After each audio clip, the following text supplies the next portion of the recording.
Welcome to Holocaust Histories, the podcast featuring mind-boggling stories from the Holocaust, remarkable tales of heroism and horror that are guaranteed to amaze you.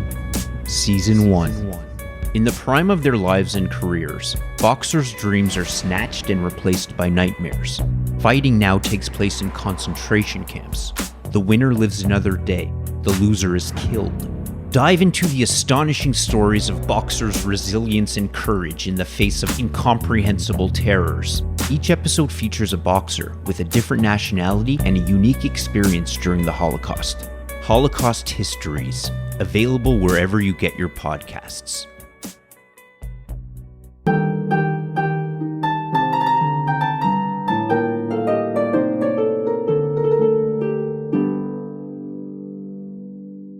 England owns a third of the French kingdom. Aquitaine, Calais, Ponthieu, and the county of Jeanne all are under the rule of the King of England, Edward III. His son, the Black Prince, proved a formidable military commander, capturing the French king at Poitiers in 1356. War has ravaged France for a quarter of a century. The Black Death has killed millions of people and keeps coming back. At the end of the 14th century, France is in its worst state probably ever. But all is not bleak or lost in the French kingdom. Charles V, nicknamed the Wise, King of France, manages to stabilize the situation and to create the conditions for a French recovery. The French will fight back, but the English will triumph a few more times. We will also witness the arrival of an extraordinary figure in medieval history, Jeanne d'Arc. We will now explore the second part of the 100 Years' War.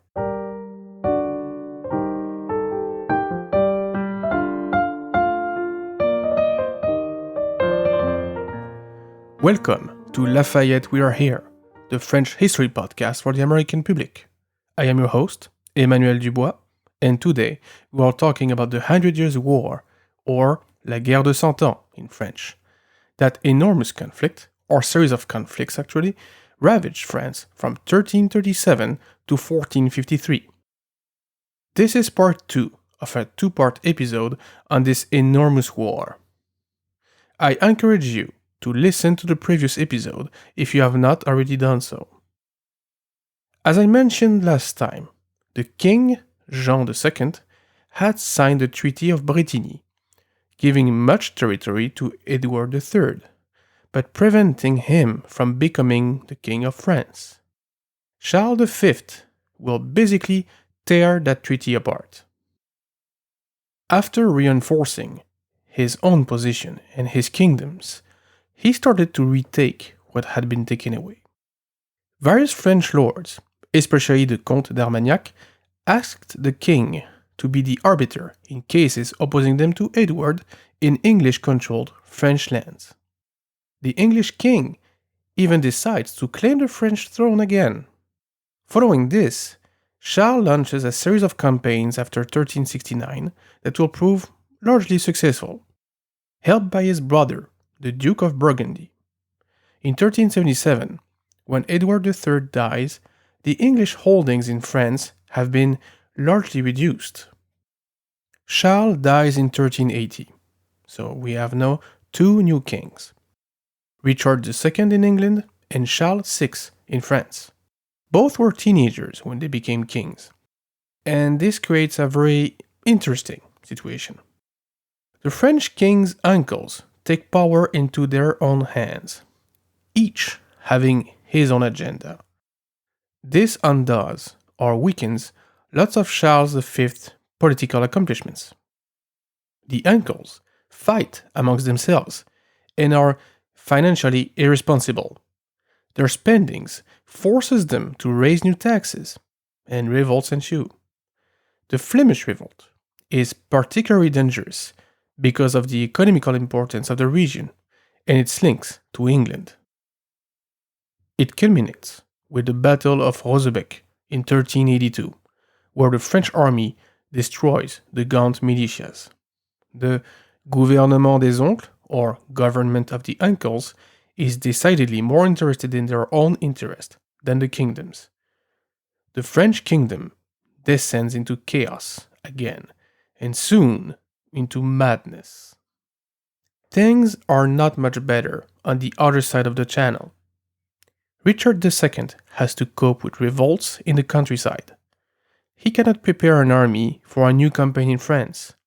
He doesn't have the means nor the manpower. All of this leads both sides to sit at the negotiating table. A truce is concluded in 1388, and it will mark a pause in the conflict between France and England, but not in the bloodshed.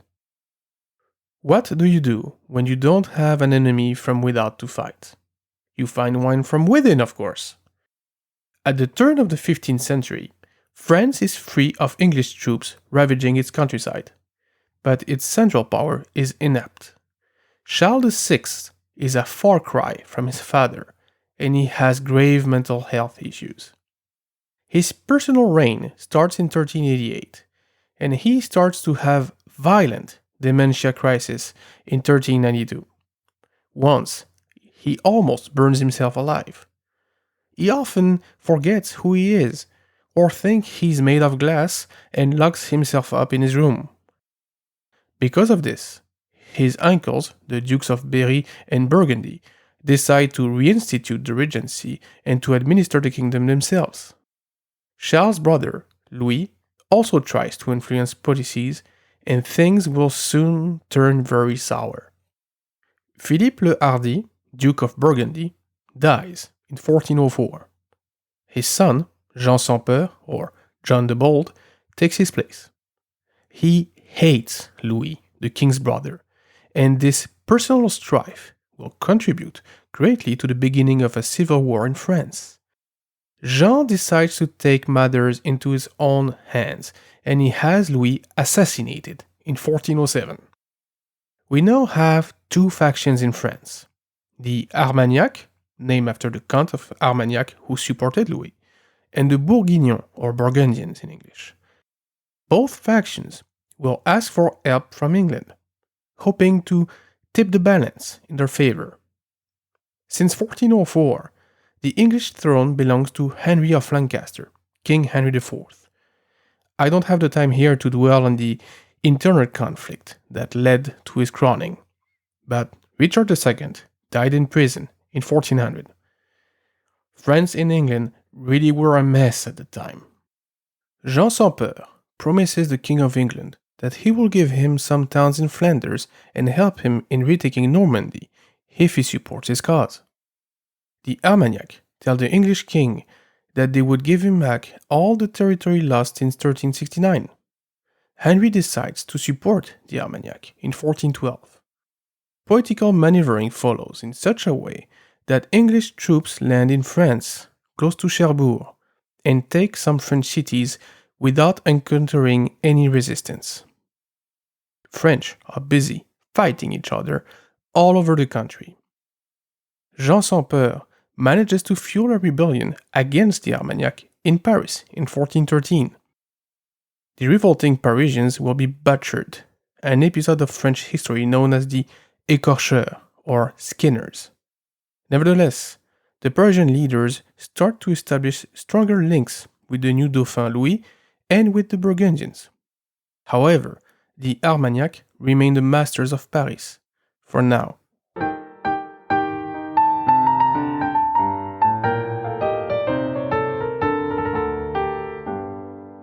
To go deeper into the role of Flanders and Burgundy during the whole period, I encourage you to listen to the podcast Grand Dukes of the West by Josh Zucker. It is a fantastic resource. Henry IV dies in 1413, and his son becomes Henry V. He will have a short but very marking reign. Henry V pretends to want peace, but he also demands that France give him back every English territory, even those taken by Philippe Auguste, 2 centuries before, the Armagnac faction fears an Anglo-Burgundian alliance against them, so they are inclined to accept most of the English king demands. However, they refuse to cede Normandy, and Henry replies by leading his army on French soil in 1415, the first real English campaign on French soil for almost 35 years. Because of this, the Burgundians and the Armagnac decide to cease their hostilities, at least in theory. Jean sans Peur won't attack the Armagnac, but neither will he help to fight the English. Nevertheless, the Armagnac raise a huge army to meet Henry V during the fall of 1415. At first, the English army retreats before the superior French forces. They will stop this retreat close to the village of Azincourt on October 25th, 1415. The Battle of Azincourt, or Agincourt, is another great English fait d'armes. It is probably their greatest victory, along with Crécy and Poitiers. Just like at Crécy, the fin fleur of French nobility is present at the battle. But there is no unity, no clear leadership.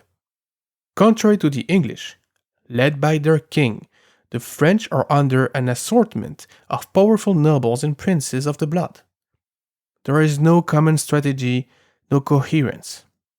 On top of that, the terrain is muddy, the passage between the forests narrow, and the English very well led. It's a recipe for a new disaster like Crécy almost a century before. The French attack with heavy, incoherent waves and are under heavy fire from the English longbowmen, who will, again, be the decisive factor in the battle. They are knee-deep in the mud and cannot move with their heavy armor. What should have given them protection is actually a huge hindrance in such an encounter and makes them sitting ducks for the English archers. Once the English run out of arrows, they attack the exhausted Frenchmen with swords and axes. Not having heavy armors, the English can move much faster and better on that slippery terrain. Finally, an English cavalry charge finishes off what's left of the French army. At least 6,000 Frenchmen died in that battle, out of a contingent of around 15,000.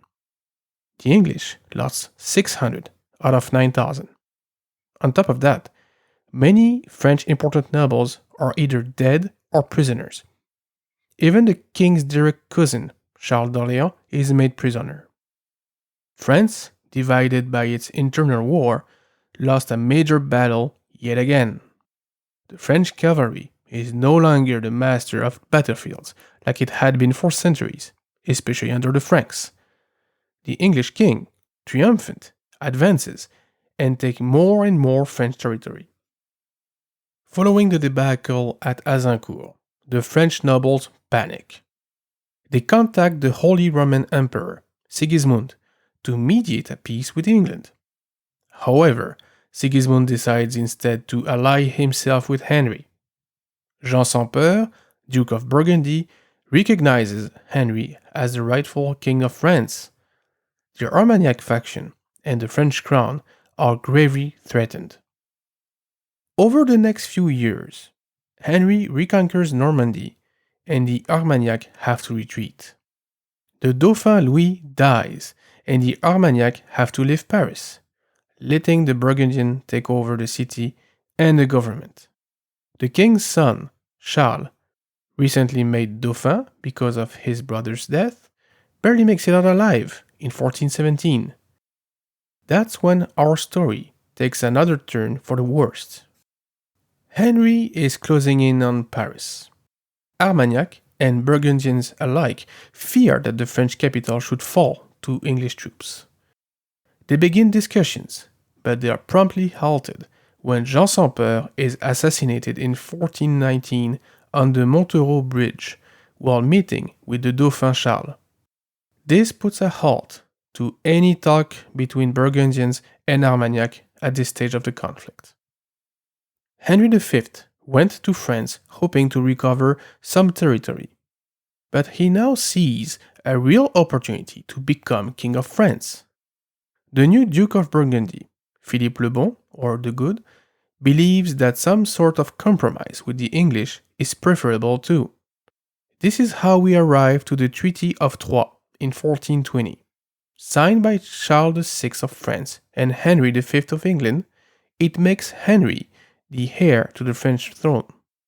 This unique approach of a double monarchy was meant to end the feud once and for all. The treaty disinherits the Dauphin completely and forces the French king's daughter, Marguerite, to marry Henry. It is a new law for Charles VI and for the French crown, and a triumph for Henry V. Of course, the Dauphin Charles contests that treaty and rallies a good proportion of the French nobility behind him. France is cut in two, and the war becomes one of attrition between the two parties. Henry V dies in 1422, and his son is only an infant. Charles VI dies the same year. The Dauphin Charles is 19, but he cannot be crowned king, since the Reims Cathedral, where the French kings are always crowned, is under English control. Neither side is powerful enough to deal a final blow to his opponent. Charles nevertheless proclaims himself Charles VII. In England, Henry VI is crowned King of England and of France. They are also direct cousins, so at least it stays in the family. The English regent, Bedford, reinforces the alliance with Burgundy, a wise move under the circumstances. He also allies England with Brittany. Charles VII manages to play politics in his favor and weakens that last alliance. Nonetheless, the conflict resumes. England and France face each other off again. Charles has to live south of the Loire River. Everything north of it is being controlled by either the English or the Burgundians. He starts a campaign that he hopes will be decisive by forcing the English to lift the siege of Orléans, the main city of the Loire region. What he did not know then, what nobody knew, is that he would have help. Not from another count or duke, not from another king, but from a young girl of Lorraine named Jeanne.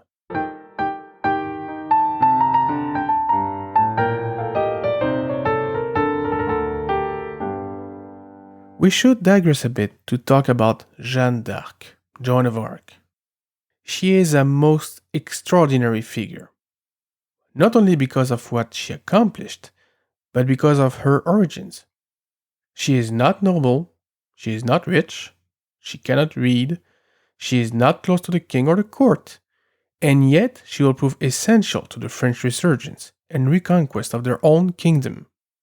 It would be incredible in any time period, but in the Middle Ages, in a feudal system so rigid that social movement was next to impossible, one could say that it is almost a miracle.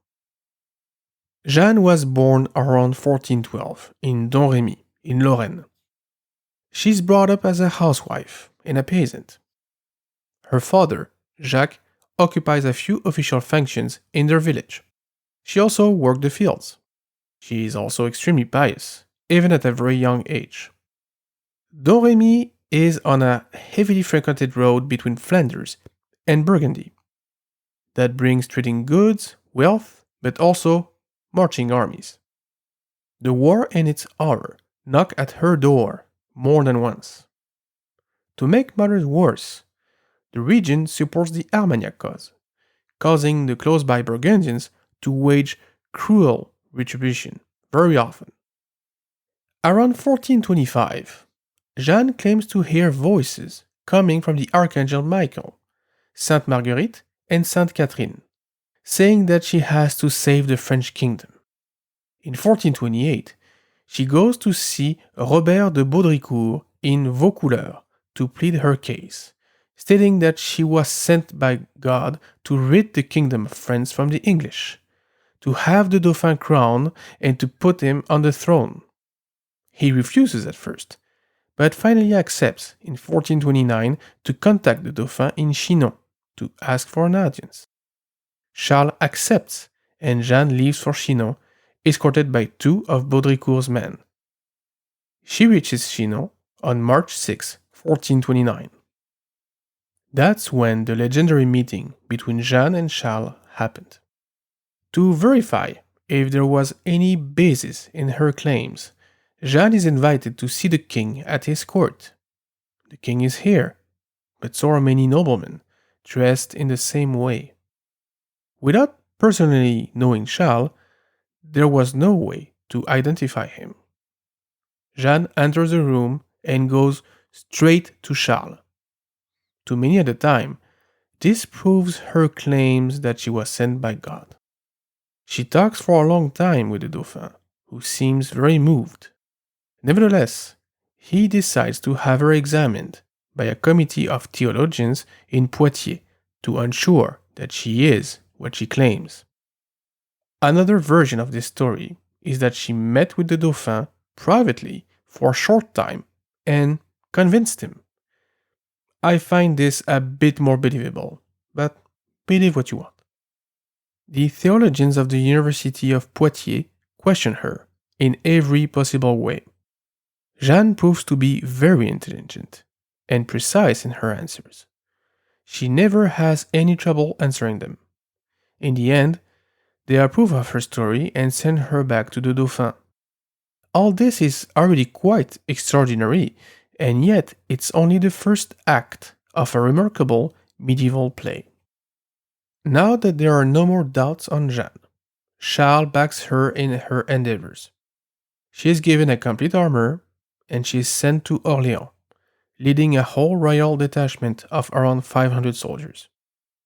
She reaches Orléans, still besieged by the English army, on April 28th. Jeanne wants to strike immediately, but the local commander, Jean de Dunois, persuades her and her entourage that they must first enter the city and resupply the population and the troops. Jeanne enters Orléans on the 29th, under the cover of the night. She is welcomed by the Orléanais who come to see her in droves. She sends messengers to the English commanders, demanding that they leave. The English send them back and even threaten to kill the messengers, having been sent by a witch, as they say. Dunois left the city for a few days to bring back reinforcements. During this time, Jeanne examines the fortifications and the positions of the English army. Dunois comes back and launches an attack on May 4th without telling Jeanne. Jeanne then puts her armor on, grabs her banner, and rides to the battle. The French manage to take Fort Saint-Loup, one of the English fortifications around Orléans. A couple days later, Jeanne leads an assault on another English fort and even rallies fleeing French troops during the battle. She is victorious, and the English have lost another fortified position around Orléans. The last and final assault was to be on the tourelles, or turrets, of the city. Even though she is lightly wounded, Jeanne decides to take part in the assault. Encouraged by her courage, many inhabitants decide to join in and to help the French army. The French soldiers attack the English fortification and suffer heavy losses. At one point, the assault seemed to have stalled, and Dunois wants to stop, to regroup, and to try again the next day. Jeanne leaves to pray, then comes back running, grab a ladder, and start climbing the wall, yelling at the French soldiers to encourage them.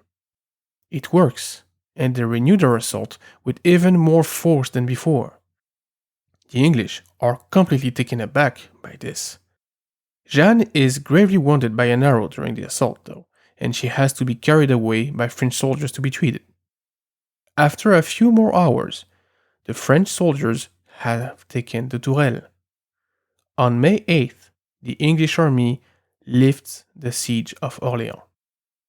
This victory was a turning point for the French army. Galvanized and believing that God was on their side, the commanders and soldiers faced a completely different situation than the one before Jeanne had arrived. The French troops then win a series of battles along the Loire River, forcing the English to retreat further north. The most important battle is fought at Patay in June 1429, where a relatively small force of 1,500 Frenchmen defeated an English army of 5,000 strong. They outmaneuvered the English troops, cancelling the advantage of the longbows.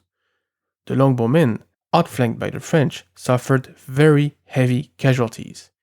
It was a completely one-sided battle, with the French outclassing their counterparts, even more than they had been at Crécy or Azincourt. Following these successes, Jeanne convinces Charles to go to Reims to be crowned formally.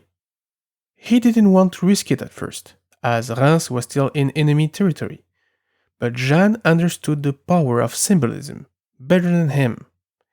The Dauphin gives in, makes the journey safely, and is crowned on July 17th, 1429.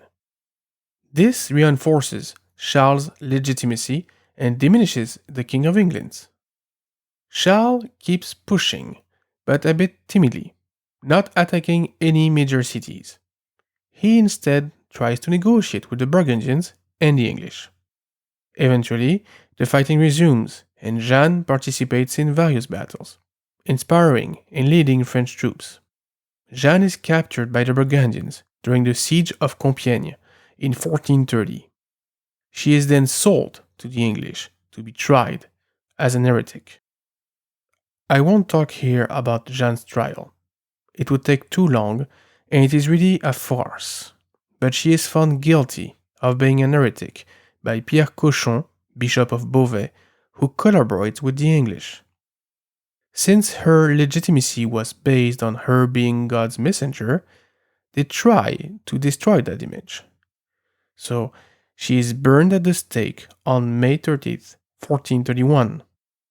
Jeanne had hoped that the French king would save her, but he abandoned her, estimating that she is more trouble than she is worth at this point. Indeed, she was becoming more popular than the king. Some of her companions did try to free her, and she tried to escape, but to no avail. Following her execution, she becomes a martyr in the eyes of the French people, and rumors are already rampant that she should be canonized. What is certain is that she had a huge impact on the French crown, its army, and the country as a whole.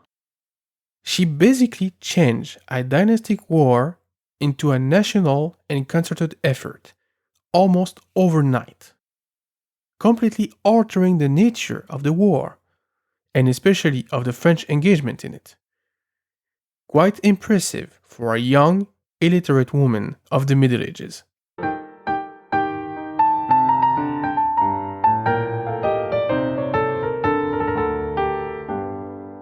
After Jeanne's intervention and Charles' crowning, the English keep suffering defeat after defeat. Henry VI tries to legitimize his claim to the French throne by being crowned King of France in December 1431 in Paris, but it does not help his cause. The English army in France starts showing cracks, and the English king is under pressure from his own nobles regarding the recent setbacks. Charles VII of France, reinforced by his military successes, starts new negotiation with the Burgundians. Philip the Good, Duke of Burgundy, accepts to switch sides and signs the Peace of Arras in 1435. The Duke earns a lot in this treaty, various cities and abbeys, but the French king needs peace with his fellow Frenchmen. The English king loses a precious ally, the only one who recognized him as King of France and England. His legitimacy in France is completely destroyed. The next 18 years will be marked by a huge French reconquest. Even though Charles faced some dissension and even a rebellion of some high-ranking nobles in the 1440s, he manages to stay in power and even to reinforce the French royal authority. At the same time, England experiences many internal problems and has to sue for peace. A truce is signed at Tours in 1444. Charles makes the best of the time he just earned. He reforms the French financial system, as well as the structure of the army. This allows him to raise a better led, more professional army very quickly. He accepts the new role of missile troops instead of the old-fashioned cavalry and forces the French nobles to accept it too. He disposes of a standing army of 7,000 troops, well fed and prepared for combat at any given time. These are called the Compagnie of the Grande Ordonnance, because of the Ordinance of Nancy of 1445 that created them. Charles places troops around Normandy and Guyenne, ready to strike the English positions in France. If the early English victories during the war were impressive, the final French ones are even more so. Le Mans falls in 1449. Following that, the new Duke of Brittany, François, allies himself with the French. The English just lost their last ally on French soil. The next target is Normandy itself. Not wanting to go without a fight, Henry of England sends an army in France to meet Charles. They arrive at Cherbourg in March 1450. The two forces meet at Fort Migny a month later. The English hope to make another Crécy or Azincourt, and this time they actually have more men than the French.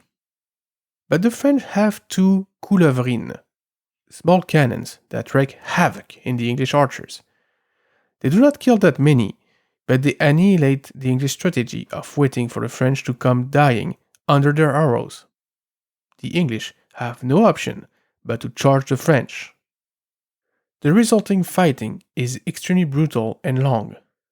Both armies fight for hours with no clear winner in sight. That's when Arthur de Richemont, a Breton noble, veteran of Azincourt and future Duke of Brittany, arrives on the field of battle with 2,000 men. The scene could have inspired Tolkien for the cavalry charge during the Battle of Helm's Deep. The Breton cavalry routs the English, and the French victory is total. The English leave over 3,800 men dead on the field and have just lost Normandy. This terrible loss creates turmoil back in England, where William de la Pole, Duke of Suffolk, who organized the whole campaign, is arrested and sent to the Tower of London. He's executed on May 2nd, 1450. To make matters even worse, the French population living under English rule in Guyenne starts rebelling. Charles doesn't miss his chance and attacks. Bergerac falls in 1450. The king then sends a huge army commanded by Dunois to take Bordeaux. It is done December of next year. There is one last effort from the English in late 1452, led by John Talbot, Earl of Shrewsbury. Talbot is a renowned commander and was successful against the French armies in the 1420s and 1430s. Now aged 65, he leads an English army in Aquitaine and retakes Bordeaux, as well as other towns. Charles answers quickly and sends an army to meet him.